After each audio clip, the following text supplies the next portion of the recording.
Good evening, all of you students. Welcome to Teacher Select Academy app. We all are live now. Question discussion हम लोग कर रहे थे पियाजे, Kohlberg और वाइगॉट्स्की से रिलेटेड पार्ट 4 में आज हम लोग हैं। चूंकि 3 लोगों का देख रहे हैं ना क्वेश्चन करना, पियाजे से भी संबंधित, कोलबर्ग से भी और वाइगॉट्स्की से भी, तीनों से संबंधित प्रश्नों को हल करने में थोड़ा समय जरूर लगता है। इसलिए हम लोग कई दिनों से इस सीरीज में काम कर रहे हैं अभी तक, और इससे बहुत सारा आइडिया भी हमें इतने दिनों में डेवलप हुआ कि क्वेश्चन कैसे कैसे आते हैं सीटेट में, और हमने जो पढ़ा वो कैसे पढ़ा था। लेसन्स को रिवाइज करते रहिए, तभी क्वेश्चन को बनाने में अपना एक अलग मजा आएगा, तो उसको ध्यान रखना चाहिए। चलिए क्वेश्चन देखते हैं। अमूर्त वैज्ञानिक चिंतन के लिए क्षमता का विकास निम्नलिखित अवस्थाओं में किसकी विशेषता है? देख पा रहे हैं किसकी विशेषता है? ऑप्शन: संवेदी गतिक, पूर्व संक्रियात्मक, मूर्त संक्रियात्मक और औपचारिक। ऑप्शन सभी आपके सामने हैं। ध्यान देंगे किस चीज के बारे में बात हो रही है? अमूर्त चिंतन। अमूर्त चिंतन के बारे में साफ साफ आपको बताया गया था, ये सबसे लास्ट स्टेज में होता है, जिसको औपचारिक संक्रियात्मक अवस्था कहा जाएगा। ठीक है।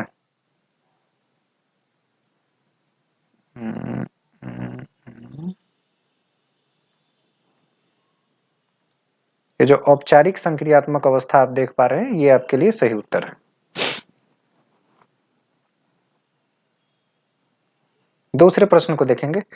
एक बच्चा ये तर्क प्रस्तुत करता है कि आप यह मेरे लिए करें तो मैं वह आपके लिए करूंगा, यानी काम के बदले काम वाला कॉन्सेप्ट आप समझ गए होंगे। एग्जाम्पल मैंने दिया भी था लास्ट टाइम।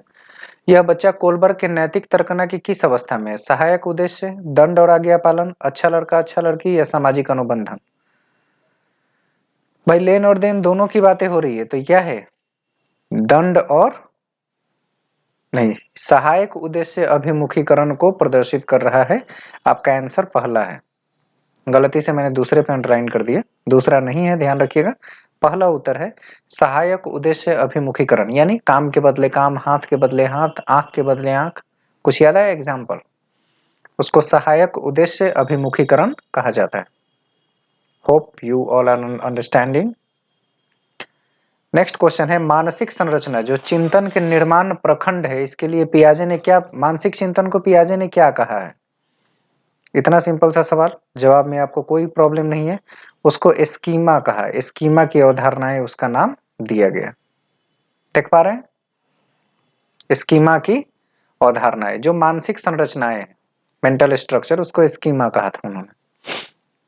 नेक्स्ट है डैश डैश के विचार से बच्चे सक्रिय ज्ञान के निर्माता होते हैं, उसे नन्हा वैज्ञानिक। सिंपल सी बात है, नन्हा वैज्ञानिक किसने कहा था? स्किनर, पाब्लो, जुंग और पियाजे। क्या लग रहा है आपको? आपने पढ़ा ही था। सही उत्तर क्या है? पियाजे ने छोटे बच्चों को नन्हा वैज्ञानिक कहा था, क्योंकि बच्चे अपने ज्ञान के सक्रिय निर्माता होते हैं, वो अपने ज्ञान स्वयं लेकर आते हैं। नेक्स्ट क्वेश्चन है निम्नलिखित में से कौन सा एक सही मिलान वाला जोड़ा है?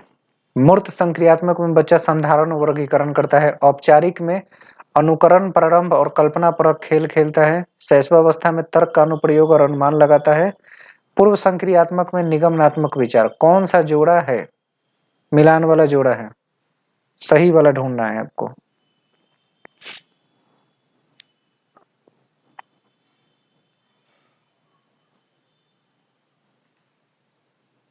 दिख रहा है ना? संधारण और वर्गीकरण यानी चीजों को कैटेगराइज करना, क्लासिफिकेशन करना। मूर्त संक्रियात्मक अवस्था में जाके ये एक्टिविटी बच्चे शुरू कर देते हैं, इसलिए पहले का मिलान सही है। शैशवावस्था में तर्क तो करेगा नहीं बच्चा, सेंस से सीखता है। पूर्व संक्रियात्मक में डिडक्शन रीजनिंग आएगा नहीं, ये औपचारिक का है। और औपचारिक में अनुकरण होता नहीं है, तो वैसे ही गलत है। सही मिलान सिर्फ पहला है। एक बच्ची कहती है कि धूप में कपड़े जल्दी सूख जाते हैं। वह डैश डैश की समझ को प्रदर्शित कर रही है। कैसी समझ? प्रतीकात्मक विचार की, अहम केंद्रीय चिंतन, कार्य कारण और विपर्यय चिंतन। किस प्रकार के चिंतन है ये? अगर कोई बच्ची कह रही है कि धूप में कपड़े जल्दी सूख जाते हैं, वो कौन सी समझ बता रही है? धूप कारण बता रही है ना सूखने का, ये कार्य कारण है। कपड़ा क्यों जल्दी सूख जा रहा है? धूप के कारण। तो इस लाइन में ही जाहिर है कि ये कार्य और कारण को प्रदर्शित कर रहा है। ये प्रश्न किसी थ्योरी पर बेस्ड नहीं है, अपनी सोच पर, अपनी तर्क की क्षमता पर उत्तर करने वाले प्रश्न है। नेक्स्ट है पियाजे के अनुसार बच्चों का चिंतन से डैश डैश में, वयस्कों से डैश डैश में भिन्नता के बजाय होती है। यहाँ व लिखा हुआ है, वयस्क समझना है पूरा। बच्चों का चिंतन वयस्कों से डैश डैश में भिन्न होता है, बजाय किसके? मात्रा और प्रकार के, आकार और मूर्त परकता के, प्रकार और मात्रा, आकार और किस्म।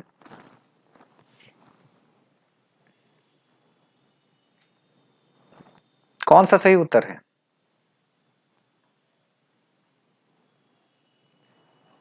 चिंतन वयस्कों से डैश डैश में भिन्न होता है, किस रूप में? मात्रा और प्रकार में भिन्न होता है, बजाय कि आकार और मूर्त परकता के, प्रकार और मात्रा के, आकार और किस्म के।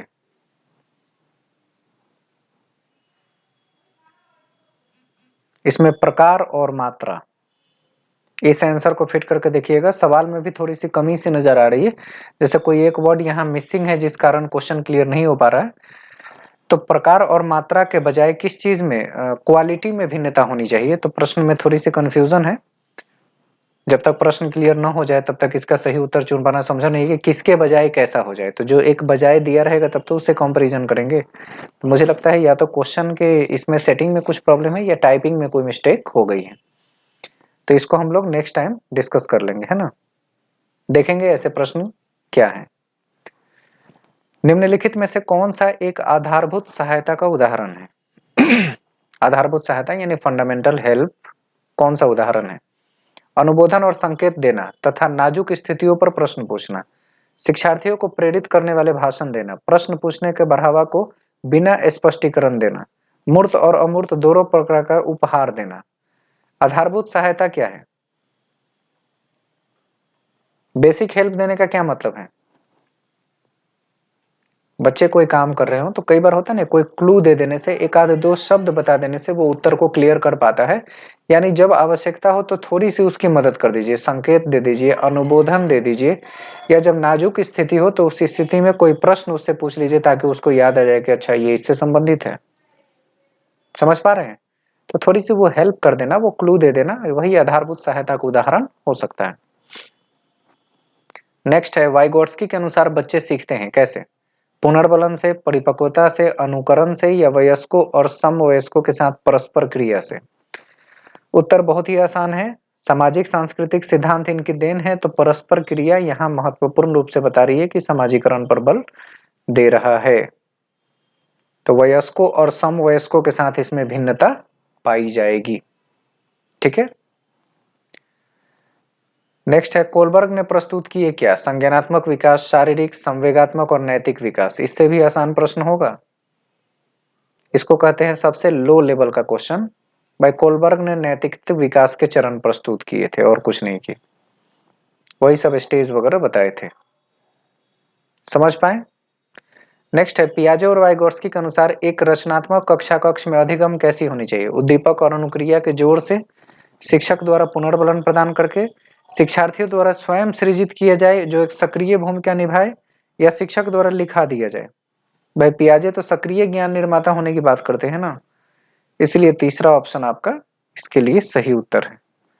एक सक्रिय भूमिका निभाते हैं बच्चे वहां सीखने के लिए। नेक्स्ट है, निम्नलिखित में से कौन सा आधारभूत सहायता एक अच्छा उदाहरण है जिसका आशय है समस्या समाधान को तब तक सिखाना जब तक शिक्षार्थी स्वयं न कर ले। उसे कहना कि जब तक समस्या समाधान नहीं कर लेती तब तक घर नहीं जाएगी, समस्या समाधान जल्दी करने पर पुरस्कार दे देंगे, बार बार प्रयास दोहरा कर सकती है, उसे आधा समाधान किया हुआ हल उपलब्ध करवा देंगे। आधारभूत यहाँ भी सहायता देने की बात की जा रही। तो सहायता वही है कि क्वेश्चन के कुछ हिस्से को सॉल्व किया हुआ, कुछ हिस्से को खाली छोड़ देंगे, जिससे वो उसे क्लू मिल जाएगा कैसे हल करे। वो काम चूंकि आपको मदद करानी है, यहाँ क्लियर लिखा हुआ है आधारभूत सहायता उपलब्ध करानी। तो सहायता आप इस रूप में भी कर सकते हैं कि थोड़ा बहुत काम किया कराए उसे देते। छोटे बच्चों की किताबों में देखते हैं ना, डॉट से ए बनाया हुआ रहता है, उस पर बच्चे पेंसिल चलाते हैं, बार बार करते हैं। क्यों? क्योंकि वो बना बनाया है, तो उससे बच्चों को करने और सीखने में मदद मिलती है। तो जब आपको मिली तो आप दूसरे को क्यों नहीं देंगे? ऐसा नहीं कि अब चौथा ऑप्शन आधा हल किया हुआ हम उसको क्यों देंगे। भाई आप कैसे सीखे थे यही याद कर लीजिए। डॉट से बने हुए क ख ग घ पे पेन चला के, पेंसिल चला के लिखना सीखा था। एबीसीडी जो डॉट डॉट डॉट से बने थे उस पर पेंसिल मैच करके एबीसीडी लिखना सीखा।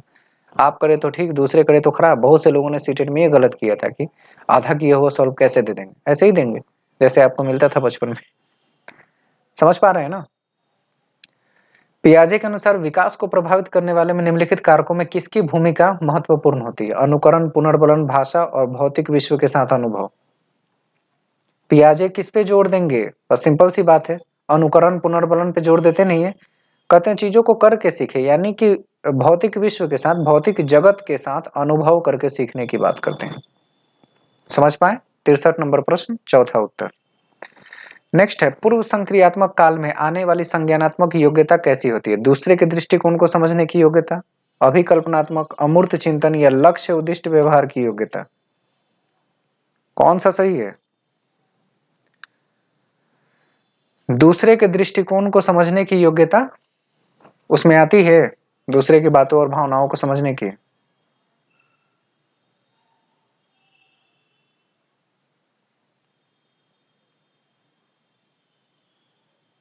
बात सही है ना? दूसरे के दृष्टिकोण की देखिएगा जरा सा पीछे पढ़ के जाके कि क्या ये लाइन सही है, ये योग्यता प्री ऑपरेशनल स्टेज में आएगा कि नहीं, कि वो दूसरे के दृष्टिकोण को समझ जाते हैं। यानी सूरज गर्म क्यों होता है, तो किसी और ने बताया तो हम उससे समझने का प्रयास करते हैं, भाई दूसरे का ही दृष्टिकोण समझते हैं। हमारी इतनी समझ उस वक्त नहीं होती है 2 से 7 वर्ष के दौरान, सिंपल सी बात है। तो हम दूसरों के दृष्टिकोणों को समझने का प्रयास करते हैं। निम्नलिखित में से किस एक जोड़े का मिलान ठीक हुआ है? नियम और आदेश अभिविन्यास मानव अधिकार के मूल्य पर आधारित है। सामाजिक संविदा अभिन्यास किसी कार्य के भौतिक परिणाम को बताते हैं, निर्धारित करते हैं। दंड देना और आज्ञा पालन नियम तय नहीं है किंतु समाज के हित में बदले जा सकते हैं। अच्छा लड़का अच्छा लड़की, अच्छा बनकर कोई स्वीकृति प्राप्त करना, कौन सा सही है? भाई चौथा सही है। अच्छा लड़का अच्छा लड़की में आपने पढ़ा ही था कि अच्छा बनकर किसी की स्वीकृति प्राप्त करना चाहते हैं किसी काम के लिए, यही होता है अच्छा लड़का अच्छा लड़की वाला कॉन्सेप्ट। कुछ याद आया? रिवाइज जरूर करते रहिए, एक दिन भी अगर आप रिवाइज नहीं करेंगे तो लगेगा कुछ नया नया सा चीजें देख रहे हैं, प्रश्नों को पढ़ रहे हैं, कंफ्यूजन आपको क्रिएट होने लगेंगे। नेक्स्ट क्वेश्चन, अब लास्ट ही था मेरे ख्याल से, प्रीवियस क्वेश्चन को भी आप एक बार रिवाइज कर लीजिए। अब इसके बाद हम लोग नए चैप्टर्स की ओर आएंगे, इसके क्वेश्चन हम लोग डिस्कस कर चुके हैं। बहुत ही जल्द आपसे फिर मिलेंगे नए सेशन में। Thank you so much to join us, keep learning, keep revising. Good night, bye bye.